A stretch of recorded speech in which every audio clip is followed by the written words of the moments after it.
వరంగల్లో టీం రుద్రమ 21 మంది ఏఆర్ మహిళా కానిస్టేబుళ్లతో స్పెషల్ గ్రూప్ పురుషులతో సమానంగా డ్యూటీలు చేసేలా commando training, combing, firing, bomb disposal, బందోబస్తు విధుల్లో శిక్షణ. 21 మంది ఏఆర్ మహిళా కానిస్టేబుల్తో స్పెషల్ గ్రూప్ ఆట. పురుషులతో సమానంగా డ్యూటీలు చేసేలా కమాండో ట్రైనింగ్ ఆట. మీరు శిక్షణ ఎంత ఇచ్చినా కొంత మహిళల ఆ బాడీ శరీర పరిస్థితి కొంత భిన్నంగా ఉంటుంది కాబట్టి వాళ్ళని ఇబ్బంది పెట్టే పరిస్థితి చేయకుర్రి. వాళ్ళకి చాలా రకాలైన పరిస్థితులు ఉంటాయి వాళ్ళ శరీరపరంగా.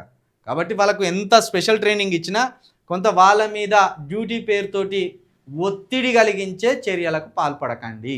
పురుషులకు సమానంగా వాళ్ళకు ట్రైనింగ్ ఇస్తున్నామని పురుషులకు సమానంగా వాళ్ళకు డ్యూటీలు వేస్తే వాళ్ళ కుటుంబాలకు దూరం అవుతారు, వాళ్ళ కాపురాలను కూల్చిన వాళ్ళు అవుతారు. స్త్రీల కోణంలో కొంత ఎప్పుడైనా కొంత వాళ్ళకు పట్టు విడుపులు ఉండాలి వాళ్ళ విషయంలో, డ్యూటీల విషయంలో అయినా దేంట్లో అయినా. కాబట్టి మరి ఇట్లా వాళ్ళను గట్టిగా దృఢంగా తయారు చేయడం మంచిదే, కానీ ఈ నెపంతో డ్యూటీల మీద వాళ్ళని డ్యూటీలు వేసి మానసికంగా శారీరకంగా అన్ని రకాలుగా వాళ్ళను ఒత్తిడికి గురి చేసి ఆగం చేసే ప్రయత్నం చేయొద్దని మాత్రం కోరుకుంటాను.